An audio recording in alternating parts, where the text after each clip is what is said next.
guys, what's going on? Mike the Caveman Q here again from Paleo Problem Long Island, MikeTheCaveman.com. And today's question is paleo a fad diet? And the answer is yes. Roll credits. What, you want more? Okay, fine. It is the oldest fad diet. In fact, it's 2 million years old. If only those pesky cavemen knew the benefits of high enriched grain consumption and refined flours and sugars and processed seed oils, or if they knew the health benefits of a plant-based diet, maybe they would have survived and thrived long enough for us to be here. How could they possibly have not known about all the sports drinks and sport gels and protein powders and creatine? Alright, let's get back to reality for a second. I get it. The ancestral movement has its own brand of bro science. Moreover, it's super easy to draw a straw man and say, well, cavemen didn't live that long, or cavemen didn't eat this or that, or more to the question that actually inspired this video, a recent IFL Science article that was shared to me by a friend about what the paleo diet really looked like. In it, the author tried to claim that because archaeological researchers found dental plaques on the teeth of Mesolithic people containing the remains of cereal grains, this means that Paleolithic people ate lots of grains.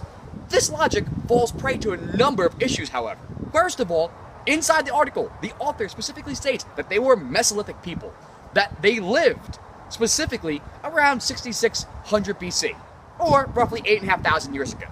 Whereas researchers' most conservative numbers estimate that the domestication of plants and animals occurred around 12,000 years ago in Asia and about 9,000 years ago in the Middle East. So we're talking about 10 and 7,000 BC, respectively. To be amazed that trade occurred in the Balkans, where these remains were found, roughly 500 to 3,500 years after the advent of agriculture, is a little naive.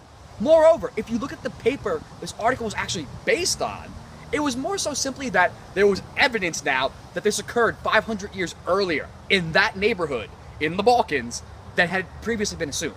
Not that made a predominant staple of the Paleolithic diet in that area, which is what the article was trying to imply, but rather that they started eating it around 6600 BC. But perhaps most ironically is the fact that this evidence came to light because the researchers found dental plaques on their remains, which, as we discussed when we talked about tooth decay, is the result of bacteria forming a biofilm around itself after consuming a sugary substance, such as, oh, I don't know, a broken down starchy grain?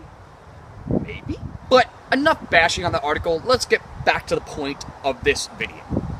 While unfortunately some people interpret it as such, the point of the paleo template is not a reenactment dogma, but rather to form a logical framework upon which to build ideas.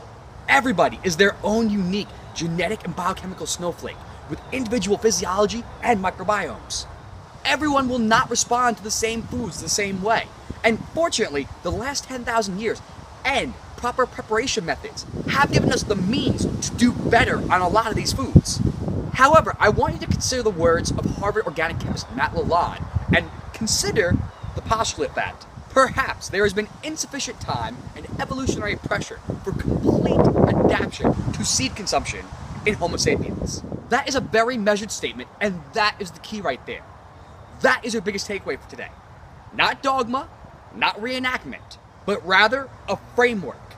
I don't care if you eat paleo, or primal, or Weston A. Price, or wild diet, or bulletproof, or Whole30. I don't care if you eat vegetarian, or vegan, or flexitarian, or pescatarian, or pegan. Hell, call it the Industrial Revolution diet, or the grandma diet. I really don't care. What I care about is that you stop eating crap. Ditch the refined flours and sugars and seed oils and just other processed garbage. Ditch the conventionally raised animals and dairy. Just eat quality animals and vegetables, the occasional fruit and starches to your needs. And if you tolerate them well, properly prepared nuts, seeds, grains, and legumes, i.e. soaked, sprouted, and fermented. Find what works for you. It's just that for the vast majority, we haven't had adequate time or pressure to adapt fully to those types of foods, particularly in the frankenfood variety they're offered today. Just be mindful of what you are putting into your body and how it affects you. That way, you can make more responsible choices. And if you decide to have one of those bad foods, Similar to how if you go out to have a drink, you go into that equation knowing, well, probably gonna feel like crap tomorrow. Understand what those foods do to you. That way you can be a grown adult and make that decision for yourself and say, well, I'm gonna have that. Oh well. But then go back to eating real foods the rest of the time. Just like it's not necessarily acceptable to be drinking at breakfast, lunch, and dinner, probably shouldn't be eating crap at breakfast, lunch, and dinner. That's it. This is not a dogma, it's not a reenactment. The caveman idea is an oversimplified model of being able to explain what foods probably aren't great for us. And then you build it from there. Stop focusing on dogma. Period. So, if you want some more information though, on tooth decay, we talk about that and how those dental plaques were the key to finding this great evidence, take a look at this video over here. And if you want some more information on what is the best diet, take a look at this video over here. And if you want some more information on why you shouldn't stress about having the perfect diet, take a look at this video over here. So, hopefully I helped you out, guys. You know what to do. Like and subscribe down below. Share it with your friends. Head over to Instagram and Twitter and follow me at Mike the Caveman. Over on Facebook at Paleo Palm Long Island. And, of course, over at MikeTheCaveman.com. That being said, have a wonderful rest of your day. Just eat real food. Please. I'll see you tomorrow.